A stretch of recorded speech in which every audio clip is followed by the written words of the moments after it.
Boa noite, tudo bem? Tudo bem com você? Prazer, Shelly, conhecer você. Olá, Alexandre, seja bem-vindo ao Sessão em Off, tudo bom? Tudo bem, graças a Deus, tudo jóia. Estava aqui falando sobre uma segunda-feira, a gente escolheu um combo bem pesado, né? Que fala ansiedade e sobrecarga mental, só para começar bem a semana. Ótimo. E quase ninguém está estressado, então tá tudo certo. Aqui falando sobre isso, será que está chegando por aí também? Porque só na semana passada, umas 5 pessoas que eu encontrei falaram: nossa, eu tenho me sentido tão cansado, Sim, parece que eu tô tão sobrecarregado, e assim, não tô fazendo nada demais. sim. Só que aí tem a quantidade de informação que a gente carrega também, e as pessoas Sim. não consideram que não é só o cansaço físico, né? O mental também cansa. Às vezes é até pior, o mental, se fosse só físico, estava ótimo. É isso. E aí, Ale, para começar, eu já estou chamando de Ale, todos os meus convidados eu vou cortando o nome, né? E dispenso Tranquilo. apresentações. Eu vou Muito, pedir muito paulistano isso, né, Greta? Também, né? para você se apresentar e contar um pouquinho quem é o Alexandre. Muito bem, de novo, novamente um prazer estar aqui nessa live. É sempre um prazer. Então, eu sou o professor Alexandre Rezende, eu sou neurocientista, sou neuroeducador, né? Sou professor universitário há muitos anos, né? Sou professor da PUC Campinas, né? Onde eu desenvolvo toda a parte da fisiologia humana na área médica, principalmente, esse é o meu foco principal. Mas eu sou também um grande divulgador de neurociência. Então, eu trabalho com neurociências aplicadas em muitas áreas, dentro da educação, dentro da área de marketing, vendas, lideranças, né, em vários pontos. E um dos grandes pontos que eu estudo, que é um dos grandes pontos de estudo que eu faço é justamente entender, né, esse funcionamento cerebral em diversos pontos. E um deles é a depressão, a questão de sobrecarga mental, o abuso de telas, né, que está contribuindo muito com isso, né, a questão de hiperconectividade. Então, é um trabalho que eu venho desenvolvendo, né, já há muitos anos que eu atuo aplicando a neurociência dentro das diversas áreas, né? Então, a minha formação específica na área de neurociência, eu tenho mestrado e doutorado na área de morfofisiologia do sistema nervoso. É um nome complexo, mas morfo vem de estrutura, então estudo a célula em si, neuronal, a estrutura em geral e a funcional, a parte funcional do sistema nervoso, e é isso que nós trabalhamos aí no nosso dia a dia. Muito bem. Ale, e quando a gente fala assim um pouco mais técnico, e aí eu posso trazer um pouquinho do porquê que eu me apaixonei pela psicologia, né? O meu sonho sempre foi ser médica, e aí eu pensava, eu quero, sei lá, entender o funcionamento do coração, né? E é o coração que manda no corpo humano, e sei lá, nossa, o corpo é capaz de gerar uma criança, então, acho que um dia eu quero trabalhar com parto. E aí eu comecei a fazer psicologia. E quando eu comecei a entender a importância do cérebro, né, para uma pessoa, eu falei, gente, ok, vamos considerar a importância do coração, né? Ele precisa funcionar bem. Mas quem manda em tudo mesmo é o nosso cérebro, né? Então, quando a gente fala assim tecnicamente, eu estudo as estruturas, como que é o funcionamento, conta pra gente um pouquinho o que uma coisa tem a ver com a outra? O que esse funcionamento tem a ver com eu estar estressado, por exemplo? Sim, essa é uma excelente pergunta, né? E você disse muito bem, eu também achava que eu tinha que ser médico para ser neurocientista. Então, perdi uns bons tempos, uns bons anos aí prestando medicina, sendo que não tinha condição na época, não tinha que trabalhar e estudar, era mais difícil, e eu acabei indo para biologia, que é a minha formação inicial, com especialização na área médica, e depois eu entrei e sou um neurocientista, né? Então, o que faz a gente poder entender. E o que eu sempre quis ser, na verdade, eu sempre quis ser neurocientista. Eu nunca falei que eu ia ser neurologista. Eu sempre falava isso, mas ninguém me explicou na época. Mas, ironia ou não, hoje eu sou um professor de fisiologia da medicina. Olha que interessante, as ironias que dá. E, logicamente, quando nós entendemos, né? Porque a gente sempre fala assim, o cérebro que manda, né? A gente fala o cérebro que comanda o corpo. Mas eu sempre falo que, na verdade, está tudo conectado. né? O corpo também influencia o cérebro, né? Tem grandes trabalhos aí mostrando a influência, por exemplo, da saúde intestinal, né? Influenciando a parte de comportamento e tudo mais. Mais uma coisa importante. O nosso cérebro é um órgão nosso, né? Vamos falar que na verdade o cérebro é um dos órgãos, né, do sistema nervoso central, né? Mas ele é um grande orquestrador de tudo que está acontecendo. Então, o nosso sistema sensorial está aqui. Eu estou vendo, estou ouvindo, estou sentindo cheiro, gosto, sensações, e todas essas informações sensoriais estão sendo capturadas, obviamente, e processadas. E, logicamente, muitas dessas informações sensoriais, quando são processadas, dependendo da condição que encontramos no momento, porque somos moldados desde que nascemos, né, com as nossas experiências, que modulam o nosso comportamento, eu interpreto de uma forma uma situação, outra pessoa vai interpretar de outra forma a mesma situação. Então, se estamos num momento de muita sobrecarga, imagina como eu vou interpretar todas essas informações. E aí que entra as respostas ao estresse. Eu sempre gosto de falar que estresse é algo bom. Tá? Eu não gosto de falar que o estresse é algo ruim. O excesso de estresse é ruim. O excesso, eu falo que o estresse moderado, eles não empolga, faz a gente ir acima, crescer, né? Faz a gente realmente lutar, né, dentro daquela situação. O problema é o excesso de estresse. E aí o seu cérebro ele vai responder na nossa básica, né, o princípio básico do nosso cérebro, sobrevivência. O problema é quando ele vira a chave para sobrevivência. Ele não vai fazer você enxergar nada e ele vai trabalhar especificamente para te deixar pronto para lutar, fugir, né? Seja as respostas básicas de sobrevivência que o nosso cérebro foi feito, né? Desde os primórdios, o nosso cérebro foi feito para nós sobrevivermos, né? Eu tenho uma coisa que eu gosto de falar. Nós nascemos para pensar? Não. Pensar dá trabalho, né? Então, quanto mais a gente faz o trabalho de pensamento, é estresse. Também, ele entra como nível de estresse. Acordar todos os dias é um estresse. Nós temos que estar prontos para isso, né? Depois a gente vai entrar um pouco mais de detalhes nas questões de como o nosso corpo vai responder a tudo isso, né? Porque tudo que é resposta de estresse, o nosso corpo responde. Eu sempre gosto de citar William James, né? Um dos primeiros psicólogos experimentais, que foi o primeiro que, lá no século XIX, foi o primeiro que falou justamente o seguinte: aquilo que chega no meu cérebro, nós respondemos no nível inconsciente, fazendo o nosso corpo responder, dispara coração, sudorese, aumento de pressão, dilata a pupila, e essa resposta corporal realimenta o cérebro, dando consciência daquilo que chegou. E aí a forma como nós respondemos, os marcadores do corpo, né, os marcadores somáticos, né, do nosso corpo, eles automaticamente vão construindo as nossas respostas. E aí sim, temos cada um perfil de resposta. Por isso que a complexidade é muito grande, né, dentro da área de estresse. E é o que a gente trabalha muito em consultório, né, Michelle? Assim, quanto que a gente vai ensinar as pessoas a perceberem os efeitos do estresse, da ansiedade, de uma sobrecarga no nosso corpo. Porque no dia a dia, tá todo mundo seguindo o fluxo, né? Então, você está estressado. Esse realmente é o poder da análise, né? O Alexandre estava falando essa palavra aí, né? Resposta corporal. É tudo que durante uma análise, um processo terapêutico, o bom analista, o bom psicólogo, seja uma sessão presencial, seja uma sessão online, a gente está sempre atento à resposta do não verbal. Exato. É um olhinho às vezes meio caído, é uma postura, qual é a postura que o corpo está ali a todo momento, a todo momento. É um cruzado de pé, é um balançar, né, de perna. Quantas coisas, às vezes até numa tela aqui, ó, eu já mudei minha posição, já mudei minha postura, é percebida. E muitas vezes, achei bem importante você falar, né, da importância também da psicologia, porque não é sempre que a gente está com um espelho na nossa frente. Exato. Não é toda hora. Então, o quão importante é, de repente, um processo terapêutico para nos espelhar. Essa é uma das técnicas na terapia. Fala, olha, você está falando isso, mas você está falando assim. Tremendo, você está falando assim que você está bem, mas você está assim, né? Estou bem. Tudo bem. Então, eu achei bem importante isso que você disse, Alexandre, dessa resposta corporal.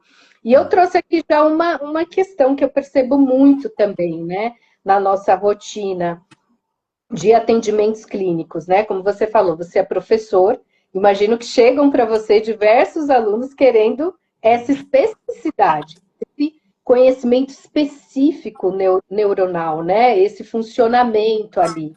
E aí, observando também muito do que acontece, do que a gente recebe, e até comigo mesmo, né? Aonde que a gente aí consegue ver que passamos do limite? Você falou uma coisa muito importante. Tem o estresse natural e tem aquele estresse que, opa, já passou. Como é que a gente, na nossa rotina aqui, pode perceber que, opa, limite foi ultrapassado, né? Principalmente mães, principalmente aí jovens, né? Depois a gente vai trazer um pouco essa nova geração que tem novos impactos, como você falou. Mas eu queria que, de modo assim mais abrangente, você trouxesse assim esses sinais de que o limite ultrapassou. Olha, vai ser uma pergunta muito importante, que essa é uma coisa que teríamos que falar de qualquer jeito aqui, né? Então, todos nós temos as nossas rotinas, as demandas, todo mundo tem. Só que o passar dos dias e essas demandas se manterem altas, o seu cérebro vai começar a perceber que tem alguma coisa errada. E assim, existem sinais que o próprio corpo já começa a dar dica, né? Uma dica bastante importante. Um dos grandes, vamos falar, um dos grandes personagens da resposta ao estresse, eu falo dois grandes personagens. A adrenalina, que todo mundo conhece, né? Geralmente eu gosto de fazer a analogia da adrenalina com estresse agudo, pontual, tomei um susto e tudo mais, descarga de adrenalina, dispara o coração, tudo mais, e depois volta ao normal.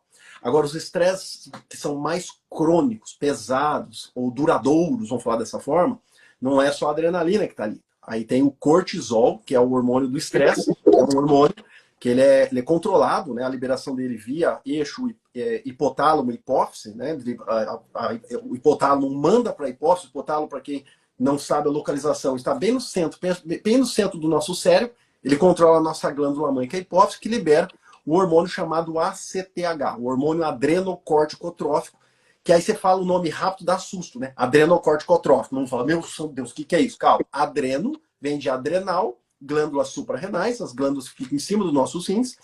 Córtico, porque ela atua no córtex, na parte externa da glândula. E trófico, atuação, né? Então ela atua no córtex da glândula suprarrenal, fazendo liberar o cortisol.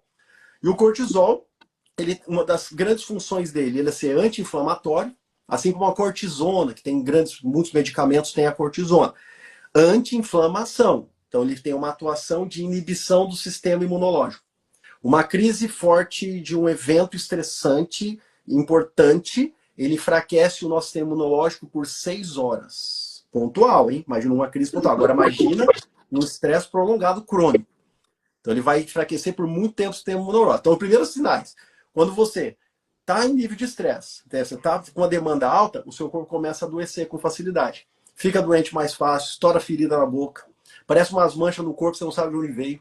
Começa a dar umas alergias, né? Algumas dermatites, né? Tem muitas neurodermatites, passa vermelhidões aqui, ó, na testa, no rosto, às vezes dá no corpo, nas juntas, né? Que é muito comum. Tacar gastrite. Já são sinais que algo está errado. Segunda coisa, cortisol, ele entra no nosso cérebro, porque ele é um hormônio esteroide, um hormônio gorduroso, então ele não tem barreira, ele entra e ele adora uma área do nosso cérebro que é o hipocampo, a área de memórias. E ele prejudica a organização e formação de sinapse. Então a pessoa começa a desencadear perda de memória. Então, guarda uma coisa no lugar e esquece que guardou. Às vezes acontece muito, eu estou vendo isso cada vez mais. A pessoa está falando assim, ó, oi, tudo bom? Oi, Grace, tudo bem? Como é que você está? Peraí, o que eu ia falar para você mesmo? Ele esquece do que estava falando naquele momento. Essas alunos... perguntas que estava aqui, Ale, para eu te fazer. Isso. Por que acontece esses brancos, esses lapsos na memória? Neurobiologicamente, sendo bem técnico nesse momento, o nosso hipocampo tem os neurônios hipocampais que estão responsáveis para trabalhar com memória de curto prazo, geração de novos circuitos que depois serão consolidados, novas memórias, essa função. E uma das partes do neurônio, são os dendritos, né? Todo neurônio tem 3 partes. Dendrito, o corpo do neurônio, e o axônio, que vai conduzir o estímulo até o final para ter as comunicações. Os dendritos dos neurônios, né? De vários neurônios, mas estou falando dos neurônios hipocampais, eles têm abaulamentos chamados de espículas ou espinhas dendríticas. Imagina um abaulamento que é onde facilita a chegada de um terminal axonal, de outro neurônio, para formar a sinapse. E a sinapse é justamente a comunicação, né? A comunicação que os neurônios vão gerar. Então, quando está tudo certinho, os fatores neurotróficos, todas as substâncias que estimulam a produção das espículas, está tudo ok. Só que o cortisol faz uma inibição, ele faz uma ação negativa, inclusive o excesso de cortisol pode matar neurônios hipocampais em níveis de estresse, em depressões profundas, por exemplo, ele pode matar neurônios. Mas uma das ações que ele faz é reduzir o número dessas espículas. Então você imagina, eu tenho uma sinapse aqui, isso aqui é uma espícula, tá? Ela está aqui. De repente essa espícula ela desaparece. E cadê a sinapse? Então desconectei. E aí as perdas de memória começam a acontecer, né? Eu li uma reportagem 2 semanas atrás sobre falando assim, os idosos estão tendo cada vez mais Alzheimer, demências que estão fazendo perder as memórias. E tem um levantamento que eu achei fantástico. Ninguém está olhando para o estresse do idoso. Às vezes o idoso está com um nível de estresse tão alto que ele está perdendo conexões por nível de estresse, não que ele tenha uma demência, não que ele tenha um Alzheimer, né? Então tem que tomar cuidado, sempre as análises é bastante importante, né? Então começou falhar a memória, e outra coisa, aí você vem uma coisa que foi comentada no início da live, cansaço em excesso. Eu ia pegar nesse ponto da sobrecarga. Então a gente falou ali do estresse, da ansiedade e da sobrecarga mental. Como se fossem coisas isoladas, né? Como se a gente, sei lá, que a sobrecarga não causasse um estresse. E quando a gente fala da sobrecarga mental, tá tudo, né? Então tá a quantidade de informação que a gente recebe, a gente não tem mais separação casa-trabalho, né? Então você Isso. vai pra casa, você tem, sei lá, o excesso de telas, então tem a questão das pessoas não estarem conseguindo dormir, então muitas pessoas às vezes chegam na consulta falando, porque eu tô com meu sono péssimo, eu não tô conseguindo dormir direito à noite. E quando a gente começa a investigar os hábitos e a rotina, a pessoa estaria o tempo todo no celular, não tira notificação, toca, ela vai lá e tá tudo certo. Como se fosse o novo normal, né? Aí você começa a perceber que já tem alguns prejuízos percebidos aí no dia a dia e na população em geral. Você percebe isso também? Percebo claramente. E aí você tocou num assunto que é a questão do sono, né? Então, assim, já existe o bombardeio de informações que temos o tempo todo pelo celular, né? Então, não temos aí, como eu disse, não tem mais hora do trabalho ou hora de descanso em casa. Você é notificado o tempo todo, você recebe o WhatsApp o tempo todo. Se você for deixando, você vai respondendo o tempo todo. Então, assim, às vezes é meia-noite, fica mensagem. Se você tiver acordado, você fica respondendo. Isso vai dando sobrecarga. Vai dando sobrecarga. E aí o uso, né, de telas, principalmente à noite, a luz azul do celular, ela tem uma influência muito poderosa na nossa glândula pineal. A glândula, nossa, eu sempre falo, imagina o centro do teu cérebro um pouquinho para trás. Tá bem lá no centro, no meio do seu cérebro. Pode pegar no meio da testa aqui, faz aqui uma seta no meio aqui. Na hora que fazer, imagine juntando as linhas aqui, um pouquinho para trás e fica a glândula pineal. A glândula pineal é sensível à luz. Ela é inibida pela luz. E a luz azul é que tem maior interferência no funcionamento da glândula pineal, que produz o nosso neurohormônio famoso, a melatonina, que faz toda a modulação do sono. Então, geralmente o ideal é que quando chegar à noite, temos que reduzir a intensidade luminosa para a glândula pineal começar a funcionar, liberar a melatonina, para ela começar a fazer o ciclo de sono. Só que aí eu estou meia-noite, 1 hora da manhã, com o meu celular na minha cara, bombardeando de luz azul. Antigamente, a curva de melatonina ela era feita assim, lá no início do século XX.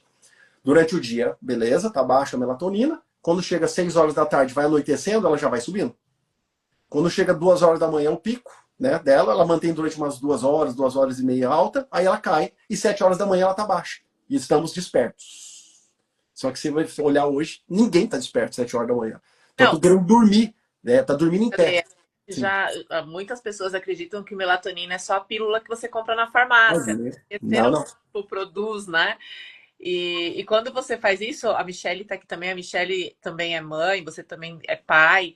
E quando a gente está ensinando um bebê a dormir, né, é exatamente isso que os médicos falam, né? Então, como que você expõe ele, né, a criança, a claridade, a luz solar, né, para ela entender o que é o dia e o que é a noite. Então, a criança acaba saindo da barriga e não tem essa noção. Exato. Eles todo mundo passou por um processo de aprendizagem para aprender a dormir, né? Então, qual que é o dia, qual que é a noite, seguindo o ciclo natural aí da luz, né? Do escurecer, Uhum. do amanhecer. E com esse dia a dia frenético, né? Com toda a tecnologia que a gente está aí transbordando, a gente está esquecendo como que é isso, né? As Com coisas. certeza. E ainda tem a questão de lâmpadas, tá? As lâmpadas. Antigamente, as casas tinham aquelas luzes mais amareladas, que deixam mais escuro, ou vela, ou lampião, né? Vamos pensar dessa forma assim. Então, já era mais escuro. Então, isso facilita a produção natural da melatonina. Hoje não. Que nem assim, só nessa sala que eu estou, eu tenho uma luz de centro aqui, tenho bocais de luz aqui em todos os locais. Então, isso aqui está super iluminado. Então, é a inibição 100% da minha glândula pineal, para não sentir sono. Tá? Esse é o ponto. Agora, com o uso demasiado da luz, né, e mais usando telas, né, tem gente que fica até madrugada com o celular na cara. Assim. Esse gráfico que eu falei agora há pouco, o pico de melatonina está sendo por volta das 5 horas às 5 e meia da manhã. E ela vai abaixar lá para 8 e meia, 9 horas, 9 e pouco da manhã. Então isso explica a sonolência assim, exacerbada que vemos em todo mundo, aluno, profissionais em geral e tudo mais, por causa que não estão respeitando a neurobiologia do corpo. Né? Então, esse é o primeiro ponto importante. E qualidade de sono é qualidade de vida. Se você for dormindo mal, você vai... Assim, em questão de memórias, primeiro que os ciclos de sono são importantes para nós consolidarmos as memórias, principalmente quando nós sonhamos. Se você tem sonos quebrados, eu fiz uma avaliação de pesquisa boca a boca na minha turma de psicologia, dou aula de bases neurológicas da psicologia da PUC. E eu perguntei para os meus alunos, e também em outras turmas, assim, você dorme com o celular ligado? Aí ela falou assim, lógico, todo mundo dorme com o celular ligado. Não, desculpa, eu falei errado. Vocês dormem com o celular ligado, com a notificação ligada? Para ele fazer o barulhinho da notificação? Sem brincadeira, a maioria falou sim. Então, ou seja, o celular, ele pode apitar a noite inteira na orelha da pessoa. Aí eu perguntei, quem de vocês, a hora que recebe a notificação 3 horas da manhã, pega o celular e vê a notificação? Também a maioria levantou a mão. Olha só. Ou seja, nós estamos fragmentando ainda mais o sono. Então, tem pessoas que não estão fazendo ciclos completos de sono. De sono não REM, sono REM. Não estão fazendo. E isso vai gradativamente prejudicando a formação de memórias, né? Vai da consolidação de memórias. Então, você imagina isso a médio e longo prazo. Sim. O estrago que vai ser. E quando você fala, né? Você trouxe aqui um dado das pessoas mais velhas, né? Então, dos idosos, o nível de estresse nos idosos. Mas quando eu olho para os hábitos, isso é geral, vai da criança ao idoso, né? Isso. Tem um hoje que não está hiperconectado, está todo mundo hiperconectado. E muita gente, eu escuto dizendo, né, que tem esse medo do Alzheimer. Então, assim, eu já sinto hoje que a memória não é tão boa. Isso. Mas aí eu falo não só do que eu observo, eu falo por mim também, né? Eu e a Michelle, a gente conversando aqui um pouquinho antes de entrar. E eu falei isso, eu falei assim, nossa, a minha memória tá péssima, deixa eu olhar aqui. Ela falou, não, só a sua, né? Então, Todo mundo. fala inteiro, né? Então você não lembra mais o telefone de cabeça, você não sabe o endereço de cabeça. Claro que todas as facilidades têm nos afastados disso também, né? Então a gente não treina mais essa capacidade que a nossa memória tem. E aí eu queria que você fizesse uma relação. O que tudo isso tem a ver com a ansiedade? A famosa ansiedade. Sim.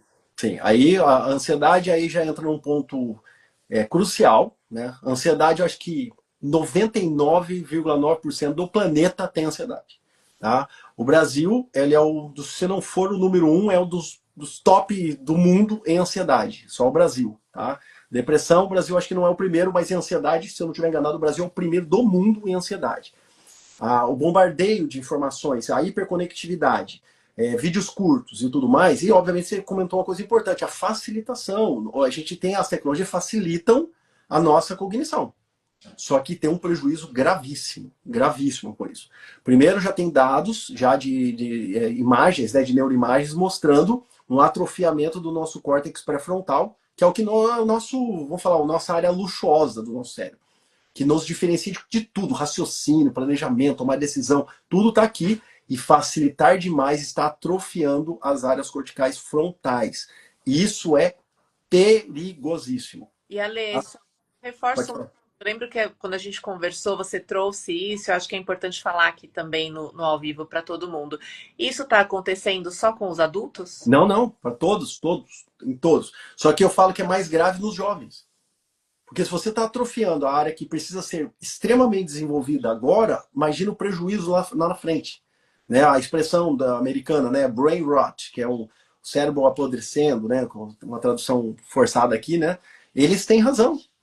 Então, essa sobrecarga, então tem um vídeos lá no TikTok. Eu gostei do vídeo, legal. Meu cérebro sentiu o prazer de ver aquele vídeo. Dose de dopamina sendo liberada, mas é uma dose microdose. Tem 20 segundos, 20, 30 segundos, é microdose. Aí eu quero o próximo.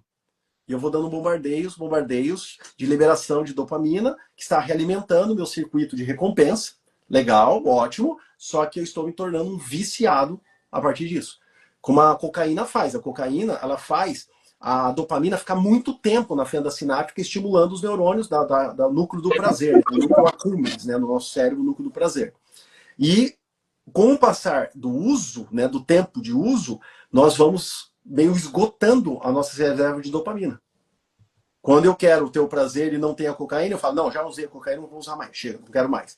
O neurônio que está acostumado a receber aquele estímulo prazeroso, ele vai falar assim, me dá aí a dopamina. Ele falou, não, não tenho, o nosso estoque está praticamente zerado. Ele fala, não, mas eu quero. Ele falou, para a gente ter alguma coisa tem que pedir para o nosso dono aqui. Pronto, aí vem a crise de abstinência que está acontecendo com as pessoas que são viciadas em tela. As pessoas que já têm síndrome de dependência de tela, que já faz parte da lista, né, de problemas mentais. E aí vem a ansiedade. Aí está um dos grandes cérebros da ansiedade. Redução maciça de dopamina junto com serotonina. Muitos usos excessivos de telas estão relacionados com má alimentação também. E a má alimentação vai começar a prejudicar os nossos funcionamentos intestinais. E 90% da serotonina, que é o neurotransmissor da felicidade, é produzido no nosso intestino. Aí começa a juntar queda de serotonina, queda de dopamina, a ansiedade vem e pode gerar até quase depressão profunda. Né? Irritabilidade, né? São outros pontos, hiperatividade, né? Preocupações sem saber por quê, que aí entra a ansiedade de novo. Então, são todos fenômenos que estão sendo observados todos os dias. Todo mundo está passivo de sofrer disso, todo mundo. Tá? Eu sempre falo, é que não é bom falar isso, mas sim, faz o teste. Fica lá 2 horas no TikTok vendo videozinho, 2 horas. 2 horas. Aí você vai ver como é que você vai sentir o seu corpo. Na hora que você parar, ou uma vontade de voltar e continuar. Então, existe todo um efeito neurobiológico que esse excesso de informações está causando. É muita informação. Tá? E o nosso cérebro tem limite. O hipocampo que eu citei agora há pouco, né? Eu falo que é a nossa mesa de trabalho. Então a gente vai jogando papelada lá em cima dessa mesa o tempo todo. Só que antigamente a gente ia colocando papel, devagarzinho, que tinha um número limitado de informação. Hoje não, é uma avalanche de papel em cima daquela mesa. E quando ela enche, você não consegue nem mais raciocinar. Que é o que acontece com um de nós. Gente, eu não estou conseguindo nem mais pensar direito, não consigo raciocinar mais. Gente, precisa dar um tempo. E é isso mesmo, tem que dar um tempo. Mais escuta, né, Mi? Sim. Não tem... E quando vem essa frase, Alexandre, nossa, não estou conseguindo raciocinar, achei importante a metáfora que você fez da mesa. É porque a mesa já está lotada. E quando a gente tem uma mesa lotada de coisas, a gente vai precisar de um tempo para ver limpa de novo. Né? Tirar o que é útil, o que de repente a gente pegou e não tinha utilidade nenhuma, o que realmente é para reter, dobrar, guardar na gaveta, arquivar. Então, esse espaço de tempo para depois até ver o que vai ser feito com essa mesa cheia, eu acredito que é nessa fase também que gera o prejuízo emocional. Sim, com certeza. O prejuízo emocional de uma mesa carregada de coisas que você nem sabe como foi parar ali, acho que é o primeiro susto, nossa, que você não sabe para que vai servir tudo aquilo. Sim. E que muitas vezes você não sabe nem por onde começar. Exato. toda essa mesa aí, achei bem importante essa metáfora que você fez, e tudo isso que você foi falando, né? A receita tão instintiva, Alexandre, tão primordial. Você falou de sono, você falou de alimentação, fontes nutridoras do ser humano. E isso, Exatamente. fontes nutridoras de uma boa qualidade de vida e, consequentemente, uma boa qualidade emocional, né, Grace? Com certeza. Com certeza. Exatamente. E Porque sabe uma coisa que é importante para não perder essa analogia da mesa? Durante o dia, quando nós temos pausas, é como se o nosso cérebro dá um tempinho. Eu sempre falo a importância do cochilo, cochilar, sabe? Eu vou dar um cochilo. Cochilo é 20 minutos, no máximo 40 minutos. Se passar disso, começa a fazer ciclo de sono. Aí dá prejuízo. Eu sempre falo isso. É cochilar. Fechar o olhinho lá por um tempo. Aí o seu cérebro entende. Opa, dá tempo de eu arrumar aqui. Deixa eu juntar esse papel, pôr para cá, guardo esse. Aí eu abri espaço para eu trabalhar. Por isso que você volta com mais energia. Esse é o ponto. Agora, a fase crucial de limpeza é o sono. É lá que o cérebro vai limpar, jogar fora as coisas que são inúteis, guardar o que foi importante, né? Ou aquilo que você deu mais atenção, ele entende que é importante, então guarda isso, joga fora. Isso aqui é inútil, vou jogar fora isso aqui, isso não interessa. Então, os ciclos de sono bem feitos, você garante uma limpeza e se acordar com a cabeça para trabalho do dia seguinte limpinha, seu hipocampo. Então, tudo que chegar de imagem, lógico, cada estímulo sensorial vai para suas áreas respectivas, mas vai cair no hipocampo para você processar, entender. Aí você dorme mal uma noite, você acorda com a mesa bagunçada no dia seguinte. Aí você dorme mal outra noite, a mesa continua e vai ficando pior, mais bagunçada. E mais bagunçada. Vai chegar uma hora que vai ter uma montanha de papel cobrindo a mesa inteira. E a pessoa tem um burnout, tem um colapso mental, uma crise de pânico descontrolada, e eu não entendi por que aconteceu. Sim, você não entendeu porque você não está respeitando a neurobiologia normal de limpeza do seu cérebro, de organização do seu cérebro para poder ter qualidade de vida. sim. E eu ia chegar nisso, Ale, porque você comentou muito, assim, né? O quanto que a gente não percebe os efeitos no corpo. Sim. No começo da sua apresentação, você falou diversas áreas que você tem entrado aí para falar sobre neurociência, para falar da importância, né, de chamar atenção para os hábitos e para a qualidade de vida que a gente vive hoje. E a gente tem aí uma legislação sendo aprovada, né, para que as empresas olhem para isso, mas que olhem para a saúde mental, né, uma responsabilidade para as empresas. Mas quando você traz a questão do burnout, a questão do cansaço, acho que é importante a gente prestar atenção no estilo de vida que a gente está levando, né? Sim. Então, o meu trabalho me cansa, o meu trabalho me consome. Acredito que sim, né? Eu falei hoje, não tem mais diferenciação de tempo. Eu não deixo o trabalho e vou para casa. Eu levo o trabalho junto, eu sigo trabalhando com outras coisas. Ou já tinha dupla jornada, agora a gente nem fala mais da quantidade de jornada que a gente precisa dar conta.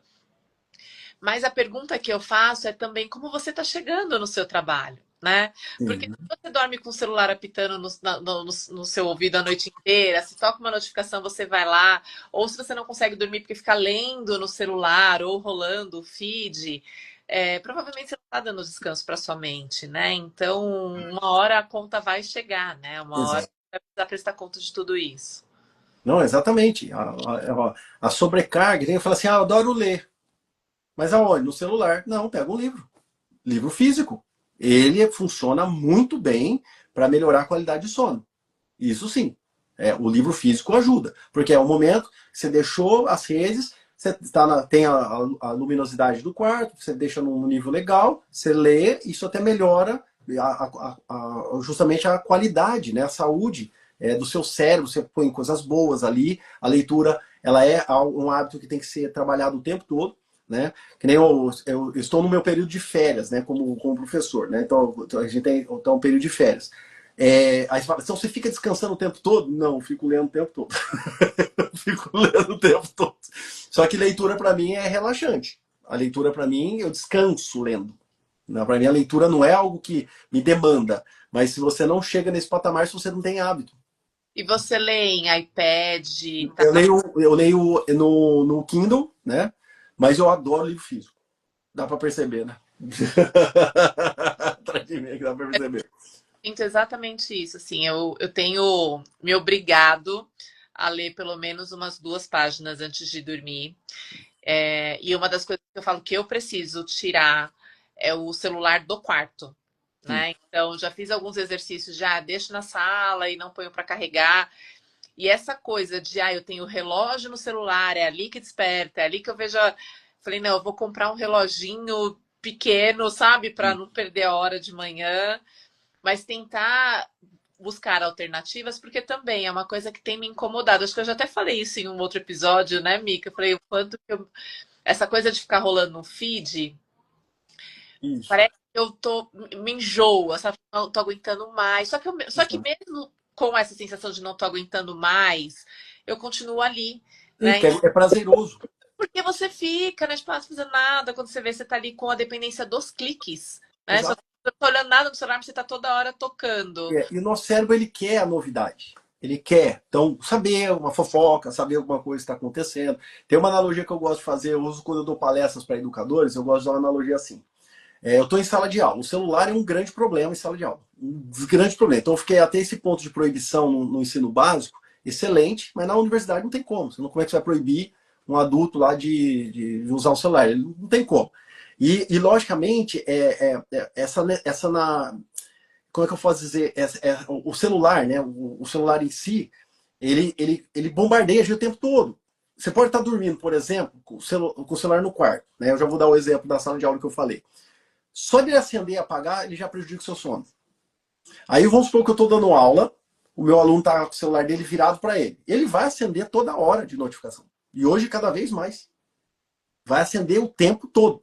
Ele vai, tudo que vai ser notificando. E é normal o que a pessoa faz quando vê acender algo. Você vai olhar para lá. Você vai procurar saber. Aí eu falo, como é que eu consigo competir com o aluno, com o celular do aluno em sala de aula, se eu estou no meio de um raciocínio importante, fechando o raciocínio, ele acende o celular dele, é uma mensagem do Tinder escrita assim: e aí gato, ou aí gata, você quer ver como é que você quer ver como é que faz para ver como é que fica? Dá uma carinha piscando. Não tem como eu competir isso. A pessoa vai querer ver como é que faz para ver como é que fica. Ela não tem como eu competir com isso. Isso porque você foi bem singelo na mensagem, hein, Grace? Exato. Não, mas foi eu que criei essa mensagem, tá? Foi eu que pensei. Normalmente as imagens já dizem muito por si só, viu? Exatamente. Né? Aí aparecem os famosos nudes, né? Os famosos nudes que tem. Aí não tem como competir mesmo. Aliás, eu dei um fora uma vez dando aula com essa questão do nudes. Eu tenho uma imagem que eu uso do cérebro, os dois hemisférios cerebrais, o esquerdo está em azul e o direito ele está meio rosa, meio salmão. Aí eu falei assim, isso lembra aquela cor, foi a cor nudes. E aí o pessoal começou a gargalhar em sala de aula. Eu falei, mas não é a cor nude? Não, professor, é a cor nude. Ela falou, não, mas é a mesma cor. Eu falei, não é, professor. Aí eu fui descobrir o que era nudes. Falei, meu Deus do céu. Aí que eu vi que não era a mesma cor nudes, era nude só. Alexandre, tem uma pergunta aqui para você do professor Éder. Éder, grande amigo meu, Éder. Ele diz ele faz a seguinte pergunta: professor, dormir 6 horas poderia ser um mínimo para um adulto com mais de 40 anos? É que assim, eu sempre falo que tempo de sono é muito relativo, tá? É relativo por pessoa. Pessoas muito jovens, crianças e adolescentes, eles vão ter uma necessidade de dormir mais. Por um motivo muito simples. Ao dormir, nós consolidamos novos aprendizados, correto? Então, uma criança, bebê, pega um recém-nascido bebê, ele abriu os olhos, é bombardeio de imagem, som, cheiro, gosto, sensações, tudo. Depois ele tem que aprender a andar, tem que falar. Tem um monte de bombardeio. Então, eles dormem muito para consolidar. Tem exceções, tem criança que tem problemas de dormir, a gente sabe disso, mas no básico é assim que funciona. O adolescente mantém níveis muito altos de melatonina, então eles tendem a dormir mais. À medida que vamos envelhecendo, a melatonina ela vai caindo, naturalmente. E geralmente tem pessoas que dormem 5 horas, 6 horas, mas tem qualidade de sono. Tá? O que a ciência vem falar pra gente, vamos falar da ciência do sono. Tá? Ela vem dizer que o ideal é que a gente dormisse no mínimo 7, no máximo 9. Por isso que ele dá 8, que eles falam que dá 8 horas. Só que, por exemplo, eu durmo 6 horas por noite e eu acordo trincado no dia seguinte. Se eu dormir 9, 10 horas, eu acordo e fico assim, parece um morto-vivo andando. Se eu dormir menos de, 3 horas, aí eu viro também fico meio grogue no dia seguinte, mas é o meu perfil. Meu perfil. Então tem gente que dorme 5 horas e tá bala. Mas por quê? Dormiu com qualidade. Fez ciclos de sono com qualidade, o cérebro organizou tudo, beleza, tá ótimo. Né? Por isso que eu falo, à medida que envelhecemos, diminui a melatonina. Falei, por isso que os nossos avós acordam 5 horas da manhã sem despertador e vai varrer calçado. Vai varrer calçado. Eles acordam. Né? A gente não, a gente tem que dormir um pouquinho mais. Eu falei isso esses dias, eu falei, nossa, eu cheguei naquela fase que eu tô acordando, eu sempre amei dormir muito, assim. Depois que eu virei mãe, já foi o meu maior prejuízo, foi o sono. Não, é normal. Eu falei isso, eu falei, mas eu acho que agora eu já tô chegando naquela fase dos nossos avós, porque eu acordo e tá tudo bem, sabe? Quando eu vi, eu erro o horário, eu acordo. Esses dias eu acordei 2 horas da manhã, arrumei lancheira da minha filha, arrumei tudo. Falei, vou acordar. Quando eu cheguei para acordar, eu olhei no relógio, eram 2 horas da manhã. Eu falei, gente do céu, acho que eu exagerei hoje. Exagerou mesmo. Volta para a cama e vamos começar de novo.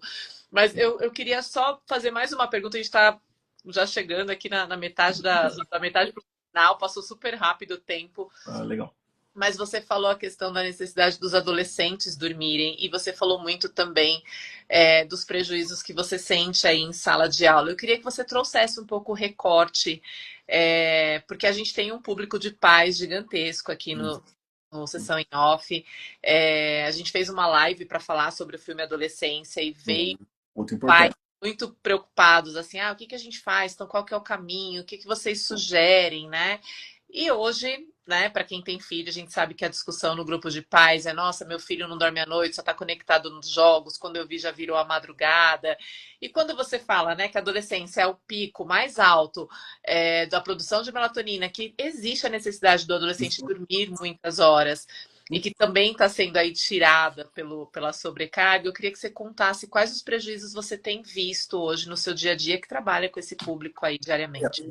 O prejuízo maior é níveis atencionais que eu vejo. Níveis atencionais muito prejudicados, atenção fragmentada. Então isso é muito nítido, tá?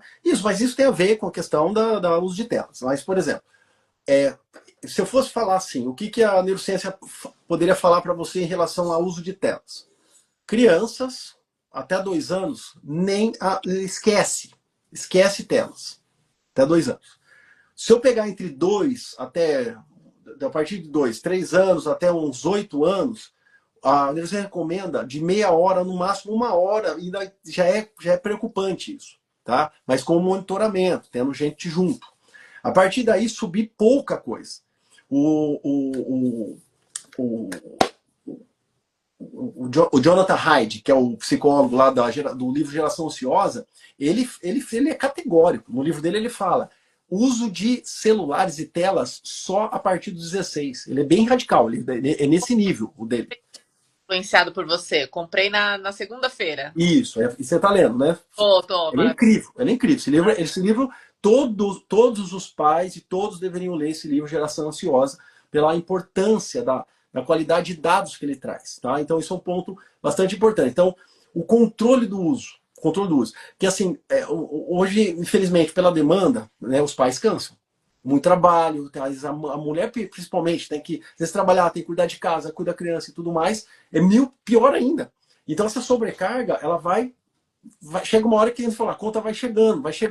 E muitos pais acabam terceirizando com uma televisão, né? Sei lá, bebê, põe galinha pitadinha, que eu acho que foi o demônio que fez esse desenho, porque toca a música da galinha pitadinha, a criança faz assim, ó, ela vira assim, ó, ela já automaticamente vira e nem fala mais com você, né? Peppa Pig, outro exemplo. Até que a Peppa Pig, para mim, é mais complicado, porque a Peppa Pig é uma porca, que muitas vezes ela maltrata o pai dela. Ela tem muitos episódios que ela é meio ali, né, meio agressiva, passiva-agressiva ali com o pai dela, e ela come bacon no café da manhã. Isso é canibalismo, tá? Porque bacon vem do porco, mas tudo bem, né? Aí vem o celular. Muitos pais deixam o celular para ter um pouco de paz. Só que qual é o preço disso? A infância é o período mais importante, principalmente a primeira infância, né?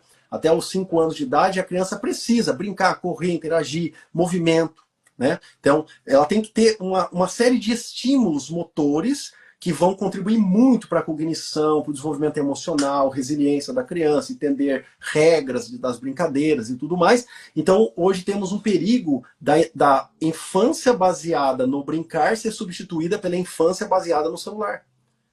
Então, o prejuízo é muito alto, muito alto. A passividade demais, não desenvolvimento corporal e muscular adequado. Aí a criança sai lá do infantil, que até ela se movimenta um pouco mais, chega no Fundamental 1, ela vai ter que ficar sentada na cadeira. O professor vai, senta. Só que ela não tem, às vezes, musculatura das articulações da perna, dos ombros desenvolvido, ela não consegue parar sentada. Aí vem o rótulo, certeza tem TDAH. Ela não para sentada, tem TDAH. Não, às vezes ela é só um desenvolvimento motor ruim. Né? Problemas na parte de mastigação. Os pais superprotetores não deixam a criança comer coisa sólida. Prejudica o desenvolvimento desse músculo, o masseter, que é importante para a gente mastigar, macerar, mas também para a gente articular a fala. Aí tem muitas crianças que chegam lá no Fundamental 1 com aquela musculatura enfraquecida, com a boca aberta, e falando assim, a professora. Entendeu? Então, outra, superproteção, causando redução do sistema imunológico.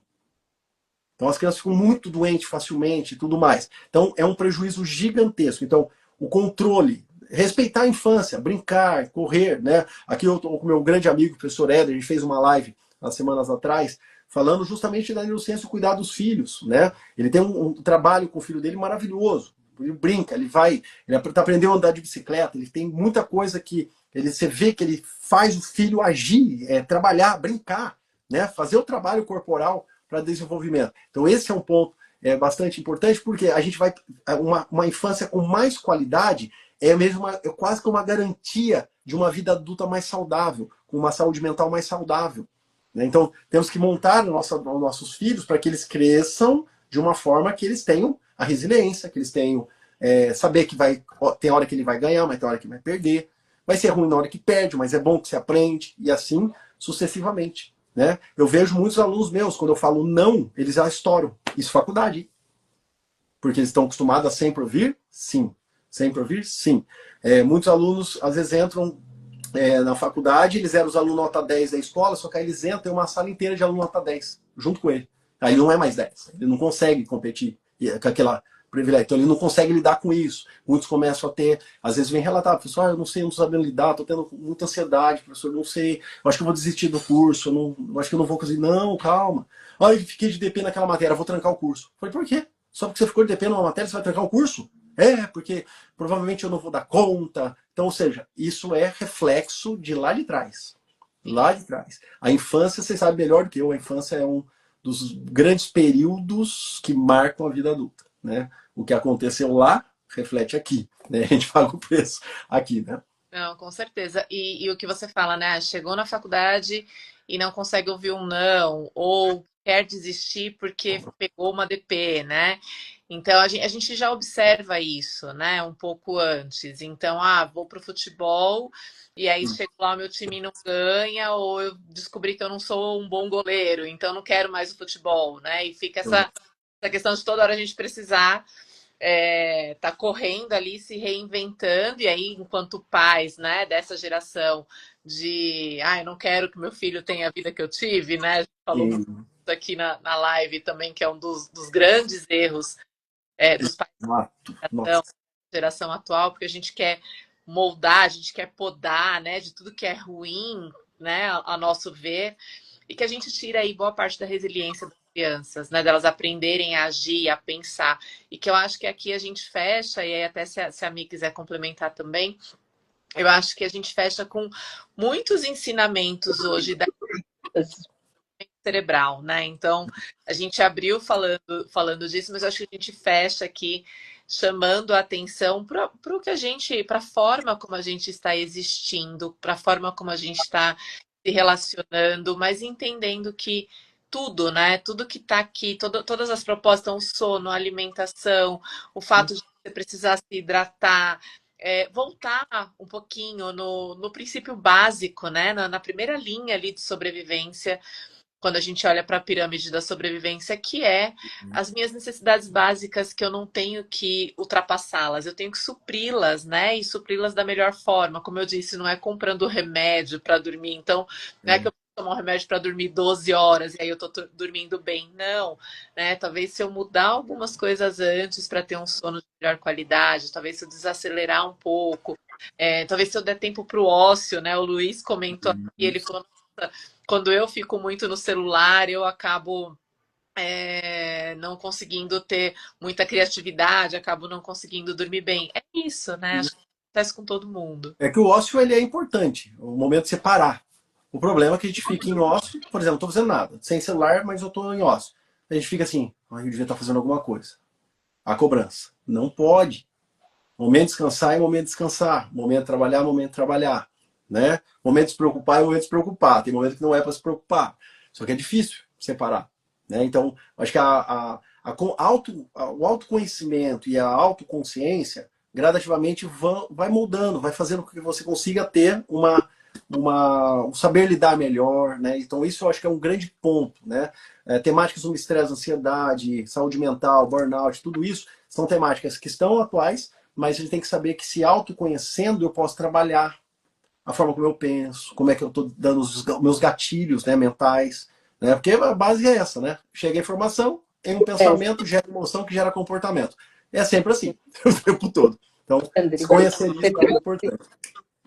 Você trouxe uma grande reflexão, né? Tem duas palavras que me chamaram muita atenção, que acho que a gente pode deixar aí de reflexão para o nosso público do Sessão em Off, né? O quanto que facilidade não é sinônimo de qualidade. As duas palavrinhas parecem muito similares, né? Então, tudo que veio como facilitador, junta tudo, a câmera, o relógio, junta tudo no combo só. Vamos facilitar a vida da infância dos nossos filhos, já que a nossa foi tão difícil. Então, tem esse cheiro de muita facilidade, talvez é um sinalizador, é um bom termômetro para a gente se atentar na qualidade que a gente quer, física, emocional e principalmente também da nossa história de vida. Exatamente. Qual é a história que a nossa geração quer deixar da tecnologia, quer deixar de ter conhecimento, porque hoje a gente tem acesso a isso. E acho que essa live, acho que essa conversa é uma grande resposta, né? Ao quanto que a gente é responsável daquilo que a gente conhece. Muito obrigada, Sandri. Obrigada mesmo. Aprendi muito com você hoje. Oh, que legal, eu fico muito feliz. Espero que eu tenha contribuído, nem que for um pouquinho que for, que eu tenha contribuído para melhorar um pouco do entendimento, né? Do entendimento do nosso cérebro, que vai sempre ajudar cada vez mais a nossa vida, né? Contribuiu muito, sem dúvida. Muito obrigada, Lê, pela disponibilidade. A gente deixa aqui as portas abertas, né? Como você disse, acho que tem muito, né, Mi? Eu sei que quero continuar, quero a parte 2, mas a gente amou te receber e muito obrigada por tanta troca e por tanto conhecimento. Eu que agradeço. Foi sempre um prazer. Estamos aqui. Sempre à disposição para entregar. Valeu, gente. Ana, tchau, tchau. Obrigado, tchau, tchau.